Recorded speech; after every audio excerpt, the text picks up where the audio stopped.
Hello दोस्तों, स्वागत है आपका आपके अपने चैनल स्टोरी टेलिंग में। अगर आप डरने और रोमांच महसूस करने के लिए तैयार हैं तो इस वीडियो को अभी लाइक कर दीजिए और ऐसी ही रोंगटे खड़े कर देने वाली कहानियों के लिए हमारे चैनल को सब्सक्राइब करना बिल्कुल मत भूलिएगा। तो चलिए शुरू करते हैं आज रात के सबसे भयानक सफर को। आंखें खुली रखिएगा। रात की सवारी, द मिडनाइट एक्सप्रेस, भाग 1, अनजानी आहट। समय शुक्रवार की रात के 11:15 स्थान, पुरानी दिल्ली रेलवे स्टेशन। रात का सन्नाटा स्टेशन के चहल पहल वाले शोर को निगल चुका था। हवा में ठंडक घुलने लगी थी जो दिसंबर की शुरुआत का संकेत थी। प्लेटफॉर्म नंबर 3 पर Himshikhar express, the snow peak express, अपनी अंतिम सीटी का इंतजार कर रही थी।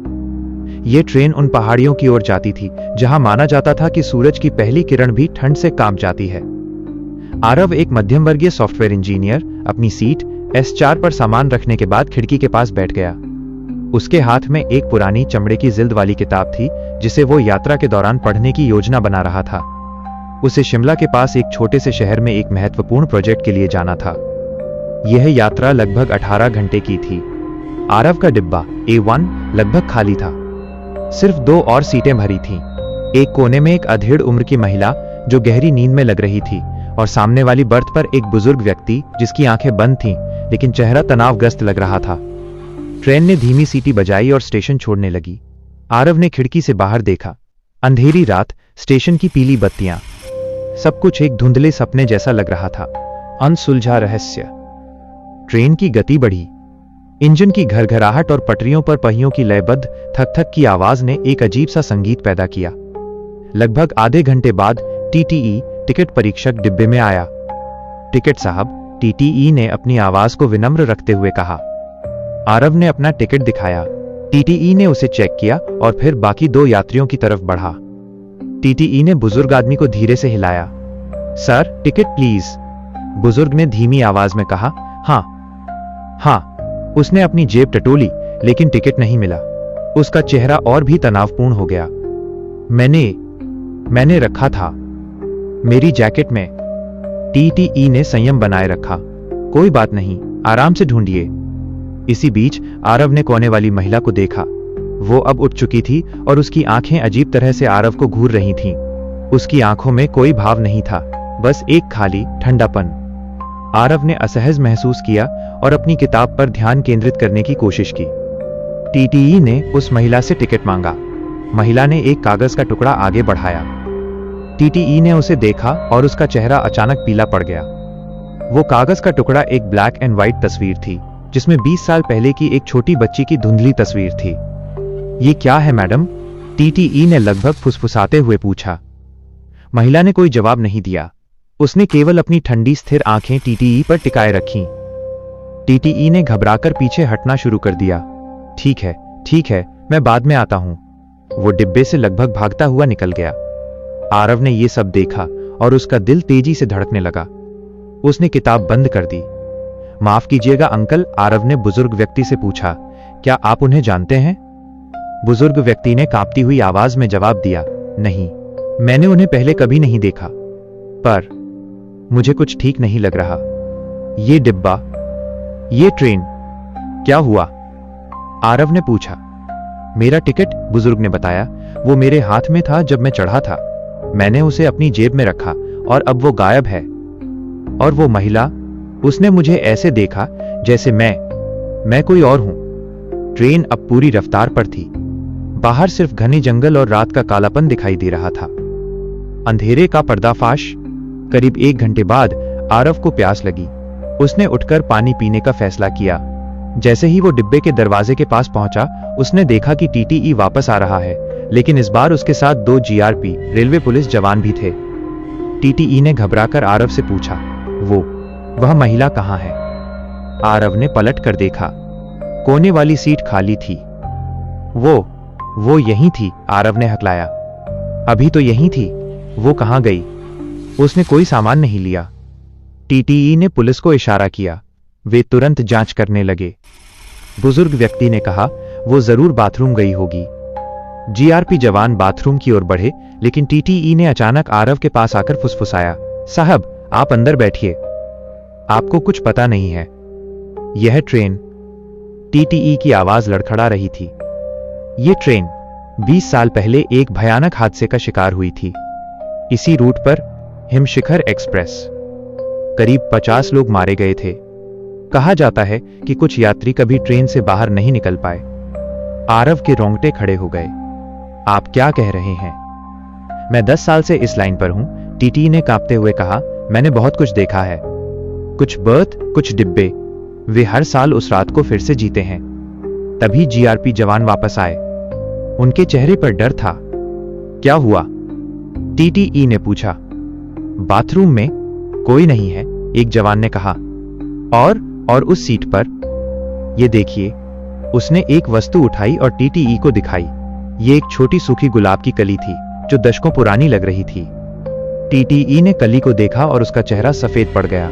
ये वही है, ये वही गुलाब है जो उस छोटी लड़की के हाथ में था, जिसका जिक्र उस पुरानी तस्वीर में था।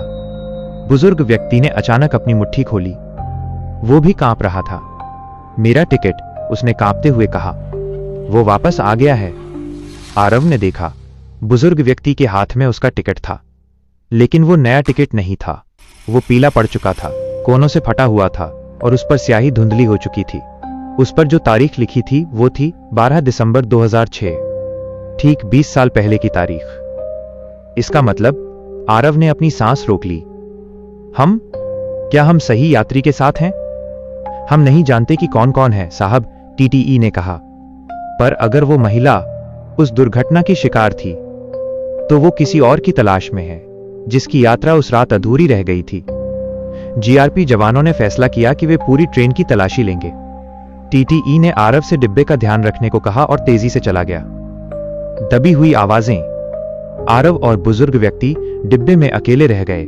ट्रेन एक बड़े अंधेरे पुल से गुजर रही थी। नीचे सिर्फ नदी का काला पानी दिख रहा था। बुजुर्ग व्यक्ति ने आरव की ओर देखा। उसकी आंखें अब पहले से ज्यादा स्थिर थीं, लेकिन एक दर्द भरी उदासी थी।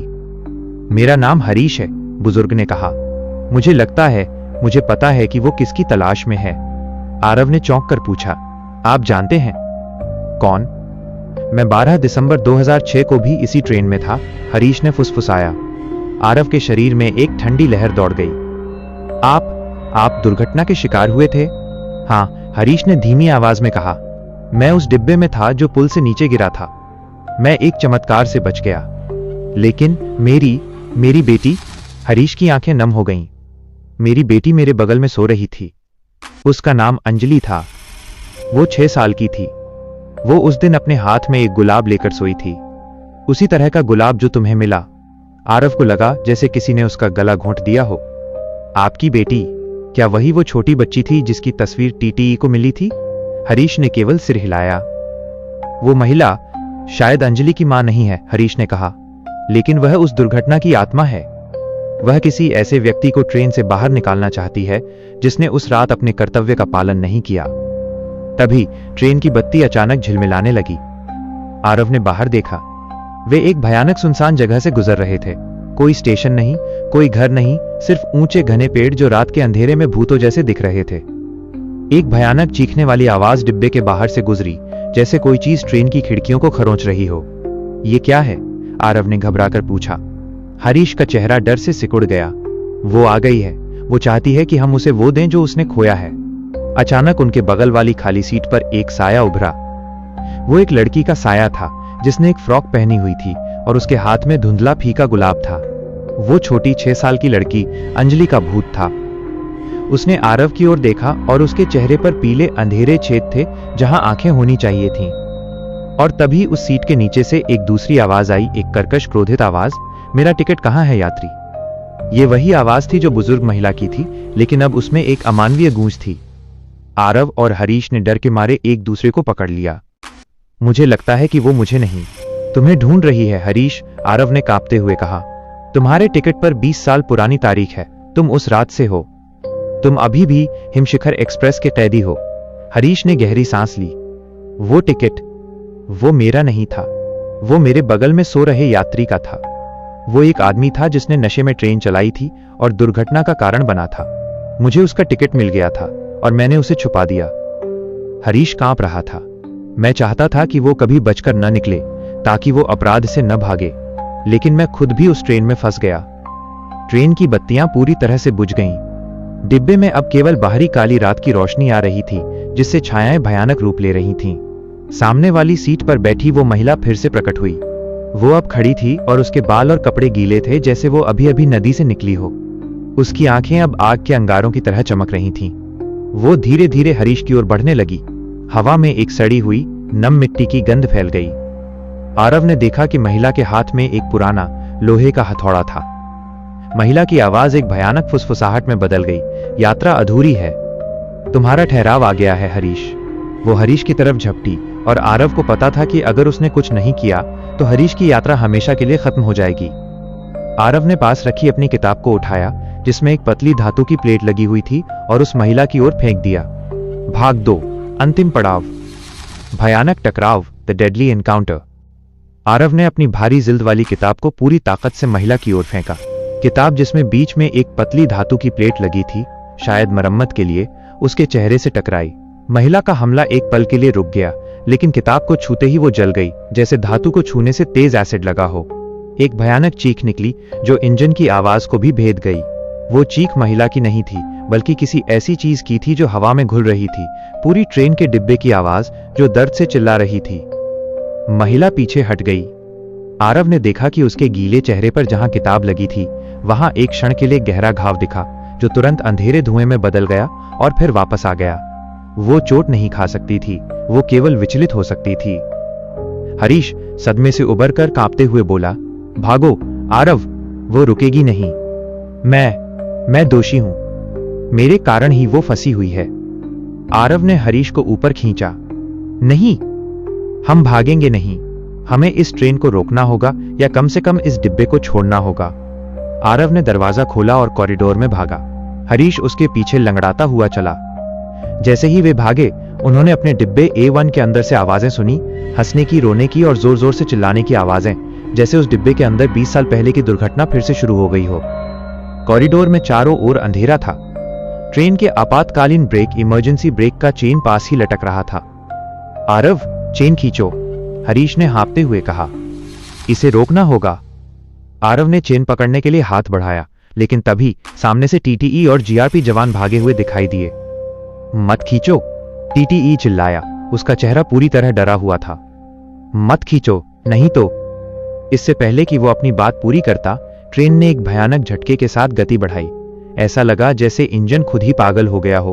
पहियों की थक थक की आवाज एक पागलपन भरे ड्रम बीट में बदल गई। आरव और बाकी सब लड़खड़ाए। क्या हो रहा है? आरव ने पूछा। GRP जवान ने कहा, इंजन ड्राइवर। वो जवाब नहीं दे रहा है। हमने संपर्क करने की कोशिश की।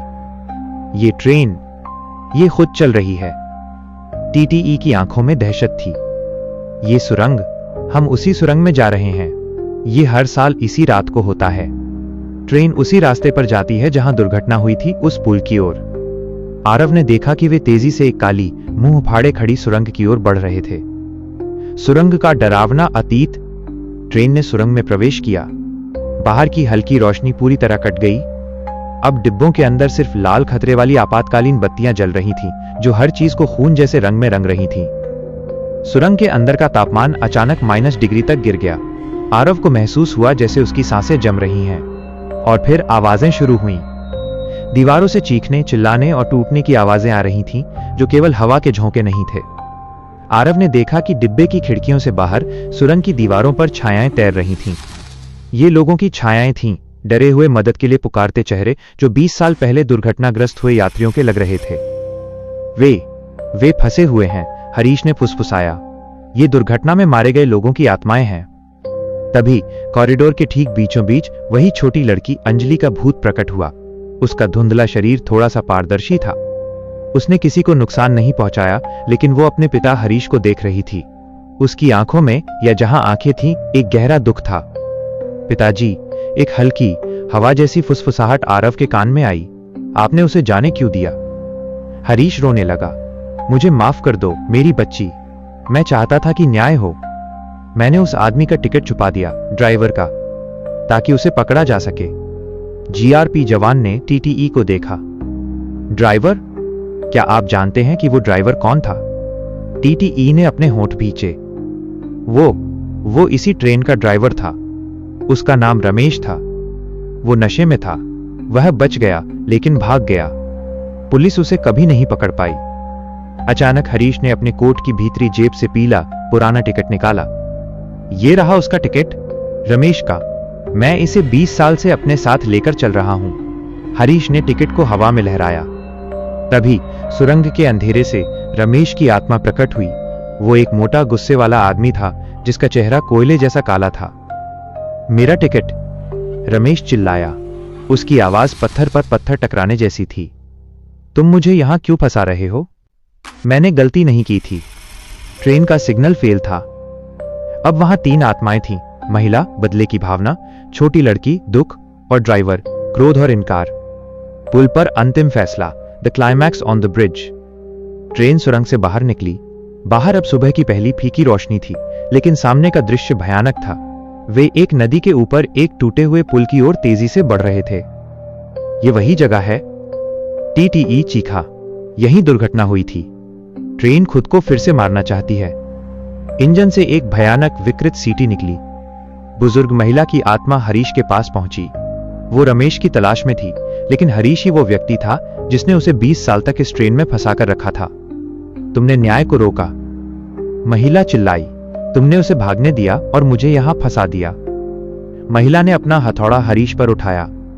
आरव को एहसास हुआ यह आत्मा केवल प्रतिशोध चाहती थी, और जब तक वो टिकट, रमेश का अपराध हरीश के पास रहेगा, तब तक वो ट्रेन और उसमें फंसे यात्रियों को छोड़ नहीं सकती थी। आरव ने झपटकर हरीश के हाथ से वो पीला टिकट छीना। तुम्हारा बदला इस आदमी से नहीं है, आरव चिल्लाया। उसने टिकट को ड्राइवर की आत्मा रमेश की ओर फेंका। ये रहा तुम्हारा ठहराव रमेश, ये तुम्हारा टिकट है। अब तुम यहां से जा सकते हो। जैसे ही पुराना पीला टिकट रमेश की आत्मा को छुआ, वो एक भयानक आग की लपट में बदल गया। रमेश की चीख हवा में गूंजी, जैसे कागज जल रहा हो। और तभी उस जलते हुए टिकट से एक नई चमकती हुई रोशनी निकली। उस रोशनी ने महिला की आत्मा को घेर लिया। उसका गुस्से वाला चेहरा धीरे धीरे शांत होने लगा। उसके हाथों से हथौड़ा गिर गया, और फिर रोशनी धीरे धीरे अंजलि, छोटी लड़की की आत्मा को छूने लगी। अंजलि ने अपने पिता की ओर देखा, और एक पल के लिए उसके चेहरे पर मुस्कान आई। धन्यवाद पिताजी, उसकी फुसफुसाहट हवा में गूंजी। तीनों आत्माएं, रमेश न्याय मिला, महिला बदला शांत हुआ, और अंजलि पिता को माफ किया, एक साथ शांतिपूर्ण उज्जवल धुएं के गुबार में बदल गईं और ट्रेन की छत से ऊपर उठ गईं आसमान की ओर। जैसे ही वे आत्माएं गायब हुईं, ट्रेन ने चीखते हुए ब्रेक मारे। वे टूटे हुए पुल के किनारे से सिर्फ 10 फीट पहले रुके। अगर वे 1 सेकंड और आगे बढ़ते तो ट्रेन नदी में गिर जाती।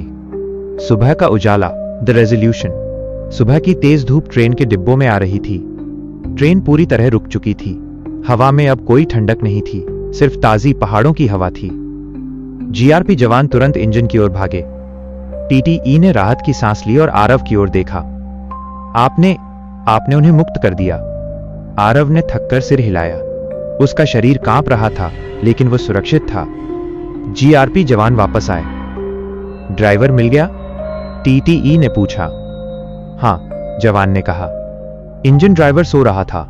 उसे पता ही नहीं चला कि क्या हुआ। इंजन में किसी ने इमरजेंसी ब्रेक नहीं लगाया था और न ही एक्सीलरेटर दबाया गया था। आरव को पता था इंजन को आत्माओं ने चलाया था, और आत्माओं के जाने के बाद वो खुद ही रुक गया। हरीश, जो अब भी जमीन पर बैठा था, उठ गया। वह पूरी तरह शांत था। उसके चेहरे पर अब कोई तनाव नहीं था। मुझे अब जाना चाहिए, हरीश ने आरव से कहा। मेरा ठहराव 20 साल पहले था। मैं यहां अब और नहीं रह सकता। हरीश ने आरव को धन्यवाद दिया और ट्रेन से उतर गया। उसने टूटे हुए पुल की ओर देखा, वह जगह जहां उसकी बेटी ने अंतिम सांस ली थी, और फिर पहाड़ों की ओर चला गया। टीटीई और जवानों ने उसे रोका नहीं। कुछ घंटों बाद एक दूसरा इंजन आया और ट्रेन को खींचकर पास के स्टेशन तक ले गया। आरव अपनी सीट पर बैठा था, खिड़की से बाहर देख रहा था। उसे लगा जैसे उसने एक लंबी, भयानक रात बिताई है। जब ट्रेन नए स्टेशन पर रुकी, आरव को अपनी सीट पर एक चीज मिली, एक सूखी पुरानी गुलाब की कंद। लेकिन इस बार ये काली नहीं थी। ये एक फीके गुलाबी रंग की थी, और इसमें एक हल्की मीठी गंध आ रही थी, जैसे किसी पुरानी याद की। आरव ने गुलाब को उठाया और अपनी जेब में रख लिया। वो जानता था कि ये सफर हमेशा उसके साथ रहेगा। कैसा लगा आपको ये भयानक सफर? हमें कमेंट्स में जरूर बताइए कि आपको कहानी का कौन सा हिस्सा सबसे ज्यादा डरावना लगा। अगर आपके रोंगटे खड़े हुए हों तो इस वीडियो को लाइक करें और ऐसी ही अनसुनी, रहस्यमय और डरावनी कहानियों के लिए अपने चैनल स्टोरी टेलिंग को सब्सक्राइब करके बेल आइकॉन दबाना बिल्कुल न भूलें। हम फिर मिलेंगे अगली रात एक नए डर के साथ। तब तक के लिए अपना ध्यान रखिए।